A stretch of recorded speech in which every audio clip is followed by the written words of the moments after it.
it's a good time if you're a fan who roots for these type of teams who built from the grassroots up. I mean, just dominating with how talented they are. They don't really need a draft pick. They don't need a top 5 pick. They are solid. They are good.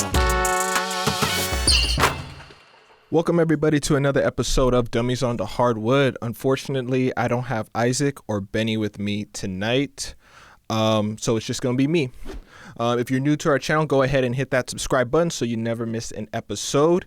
And real quick, I want to give a shout out to my guy Ray. Thank you for the fresh cuts. And of course, thank you to everyone who comments on our posts. Your support keeps the show going.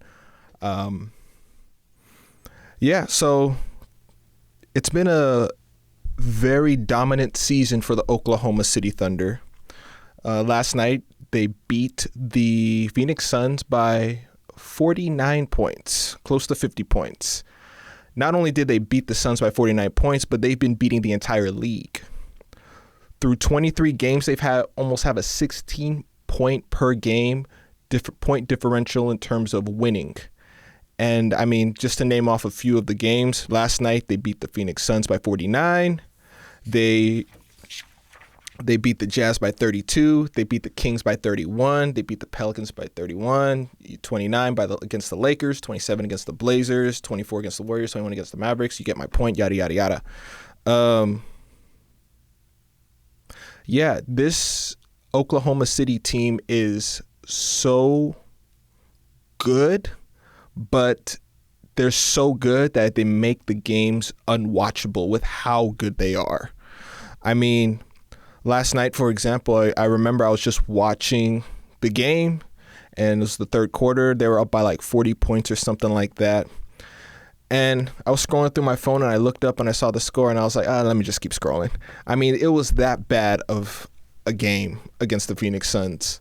The Thunder just are so good from top to bottom. I mean, their roster is just loaded. So loaded. And they have a great coach in Mark Daigneault, who, I think could be the coach of the year, in my opinion. But, the Thunder, they're just so unwatchable.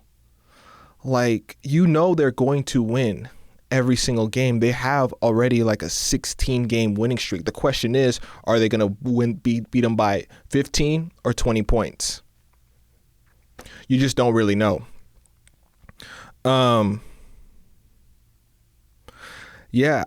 I do think that right now the Oklahoma City Thunder is clearly by far the best team out west and in the league. I mean, there's no other team that can compete with them.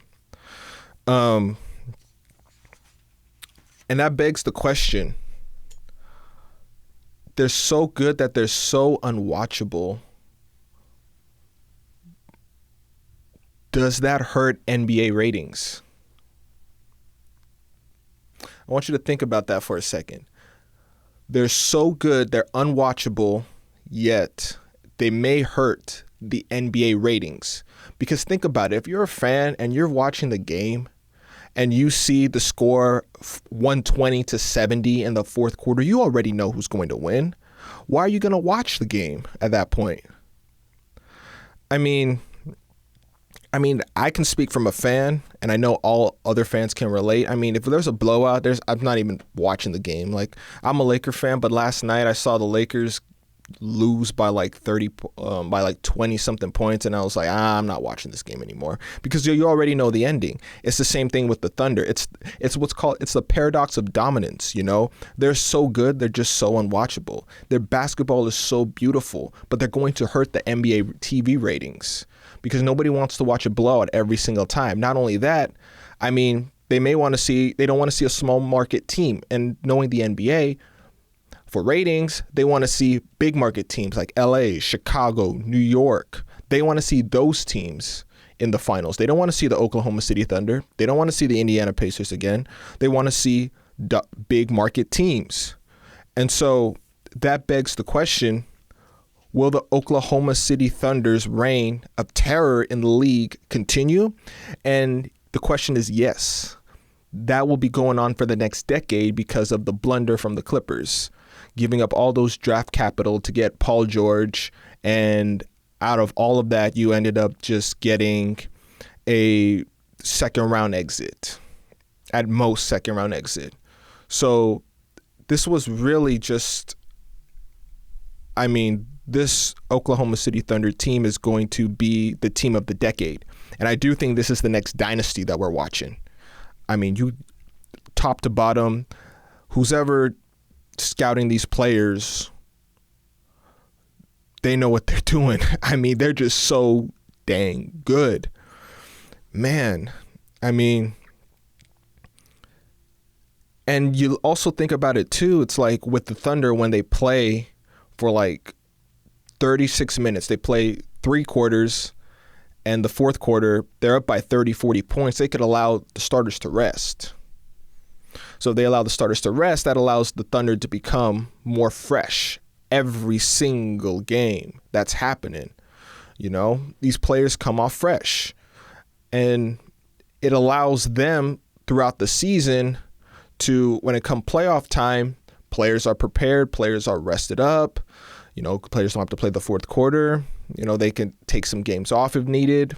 You know, and that's comes with how good you can be when you go out there and play every single game. And I want to credit Mark Daigneault out there too. I mean, Mark Daigneault is he's the tone setter. He built a culture out there with the Oklahoma City Thunder that I actually think that other teams need to follow, because he has those guys coming out every single night playing hard, both ends of the court, offensively and defensively, from SGA all the way down to the 12th man off the bench. I mean, everybody out there goes out and plays, and they compete at a high level every single game. You know what you're going to get from the Thunder every single game. You know, yeah, it's just it's a good time if you're an Oklahoma City fan, and it's a good time if you're a fan who roots for these type of teams who built from the grassroots up, and that's the Oklahoma City Thunder. I mean, I love the Oklahoma City Thunder and what they've set for the league. They've set a standard for everybody in the league on what it's like to be a model basketball team. And that starts up top with Sam Presti, who's done an amazing job with this Oklahoma City Thunder team. I mean, he's getting these guys out there, and they're playing every single game. And if you think about it too, like when you can rest a star player, your starters, for the entire fourth quarter, it allows the younger guys to develop. You know, that's where these players came out, like AJ Mitchell, you know, Aaron Wiggins. I'm sorry if I'm butchering it, but, you know, these players that, you know, were 12th man off the bench, G League contracts, you know, to now playing fourth quarter minutes, still playing, still competing at a high level. You know, that's where the Thunder have the advantage. So the Thunder in the next 5 years, 5 to 10 years, are going to dominate the league. Not only that, but they also still get the Clippers draft picks. And I think, in my opinion, that the Oklahoma City Thunder, do they really need a top 5 draft pick if the Clippers decide to tank, if the Clippers still go down this path of losing? Quite possibly.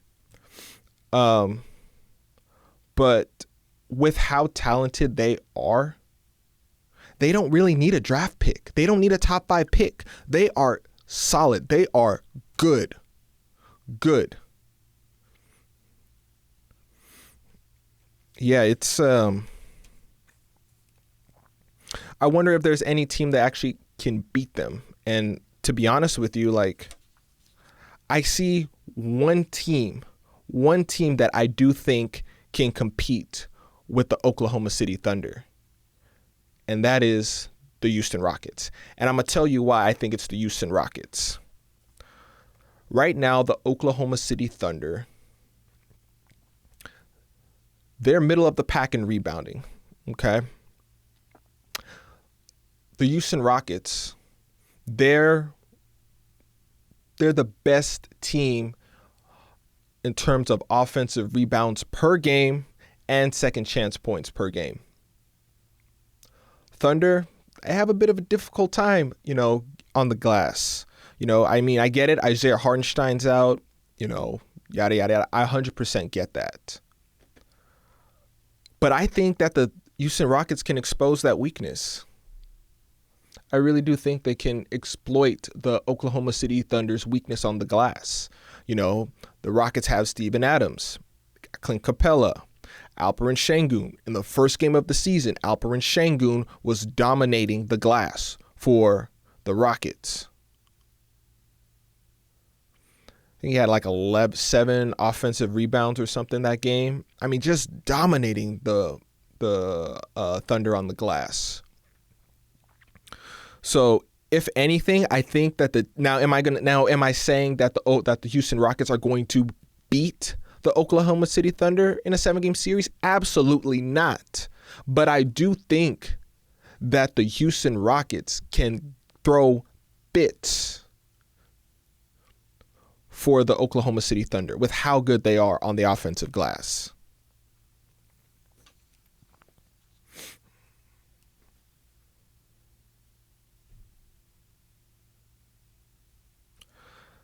I really don't have anything to say badly about the Oklahoma City Thunder, but I do think that their kryptonite is rebounding. I really do. They've made the game pretty much unwatchable, which will, in my opinion, hurt NBA ratings because the NBA wants to see big market teams perform. Yes, everybody wants to root for the underdog. Yes, people want to see the Oklahoma City Thunder win. But it's like Nikola Jokic, with how great he's been over the past several years. People, I wouldn't say forgot about him, but they get like what's called voters fatigue. And that's what's going to happen with the Oklahoma City Thunder. They're going to see, the Oklahoma City Thunder win by 40 points. It's like, I already know what's going to happen. Nobody really wants that. So it's a blessing right now for the Oklahoma City Thunder for where they're at because they're just dominating the league. Dominating the league compared to, in 5 years where they'll still most likely be dominating the league and ratings might plummet. And so the NBA and during the draft, they might be like, hey, I don't think we want to give the Thunder picks because I think the Thunder, they're just so good. Like, we don't want to help them any further. So we're going to pull the draft picks. But it doesn't even matter.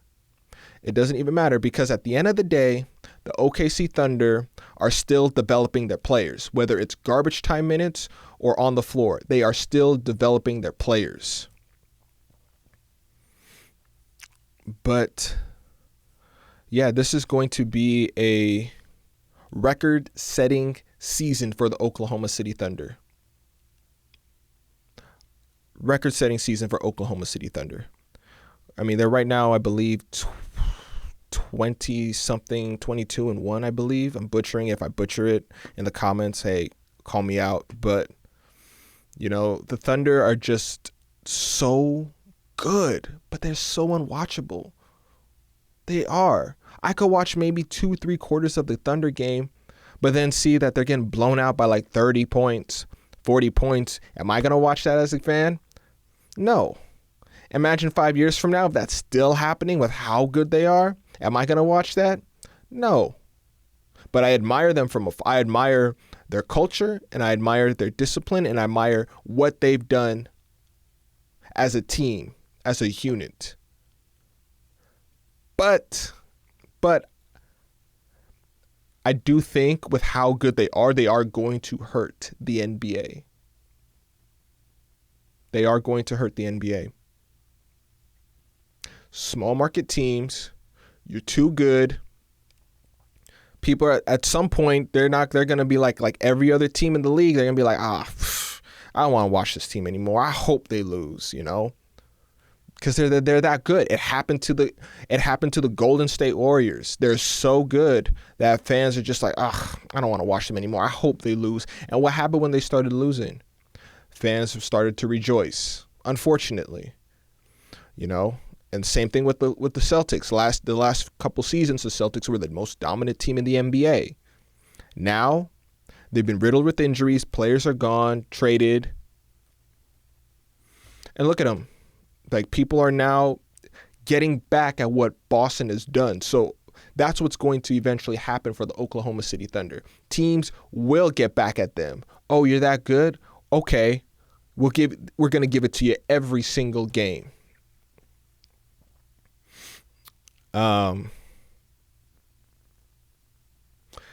Yeah, it's a very good time. Very good time to be a Oklahoma City Thunder fan. And if you're a fan of small market teams, I mean, the Oklahoma City Thunder have put themselves on the map, and they did this over a decade ago with Westbrook, Harden, Durant. They had Steven Adams. They had Andre Roberson. They had Thabo Sefolosha. You know, I could go on and on and on about who was on that OKC Thunder. Serge Ibaka. But I do think that core for the Oklahoma City Thunder back then is currently better than this OKC core of Chet, SGA, and J-Dub. And I'm going to tell you why. I trust how efficient Kevin Durant is, along with James Harden. James Harden was the sixth man of the year. He was the best sixth man that year when he was with the Oklahoma City Thunder. And then Westbrook at the time was a much improved. He was a better shooter than he was now. I mean, he was shooting 80% from the free throw line. He was attacking the rim. Now, I mean, Westbrook he's washed, unfortunately. But, you know, he's still got it. I'm not dissing him. But he's not the Russell Westbrook as before. But back then, Westbrook he could shoot. He could attack the rim. He could finish at the rim. He was actually a decent jump shooter. And he was a playmaker along with Kevin Durant and James Harden. When I look at this current OKC Thunder core, I like SGA. I do. He's a top 3 point guard in the league. I think Luka is better than SGA, and that's my honest opinion. If you disagree with me, leave your comment in the comment section and tell me why. But I think Luka is more skilled than SGA. We'll just keep it at that. Yeah, I think this Thunder core currently constructed is good, but is really good actually, but they're not as good as KD, Westbrook, and Harden. I mean, let's face it. You had 3 former MVPs. You got 1 MVP right now. J-Dub, he's a great co-star in this league. Chet Holmgren is a great third option on this team. You know, Chet's ability to space the floor, along with J-Dub's ability to facilitate and score when SGA's off the bench. I mean, the Thunder have a plethora of options scoring the ball.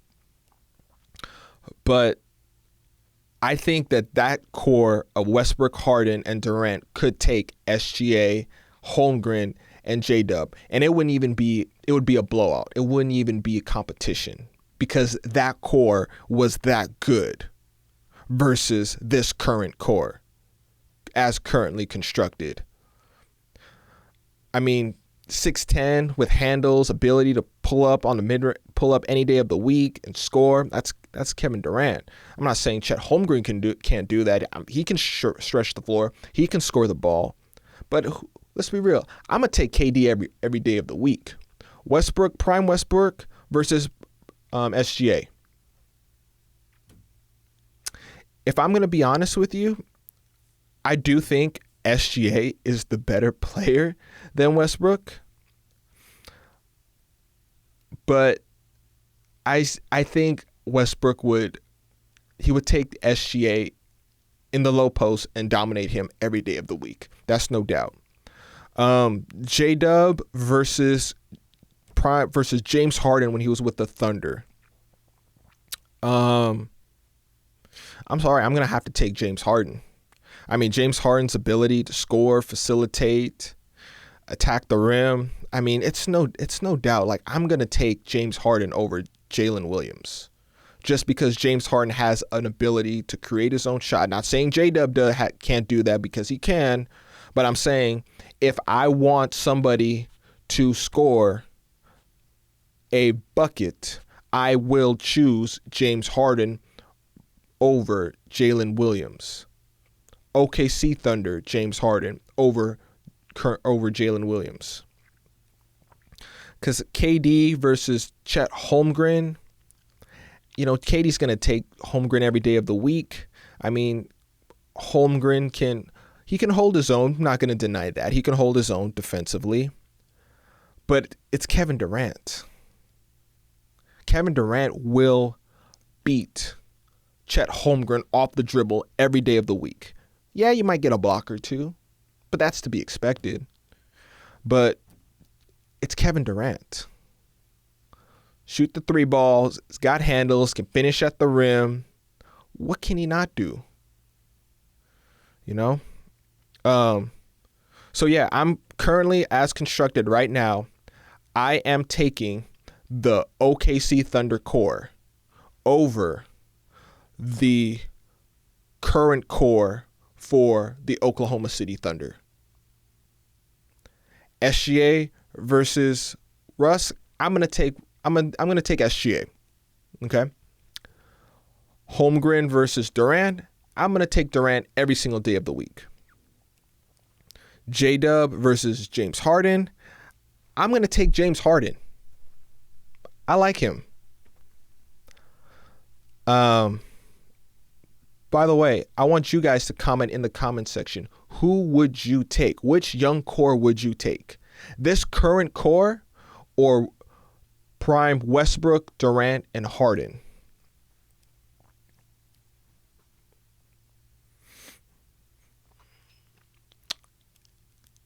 And yeah, it's not gonna lie, it's pretty lonely not having Benny and Isaac here. But I hope to see them. But they'll be here next week. But we want to thank you guys for listening again. If I brought you any value today, do us a favor and go ahead and hit that subscribe button. We appreciate every single one of you. We leave a comment in the comment section. If you liked our video, go ahead and hit that subscribe button. Yeah. Until next week, I'm out.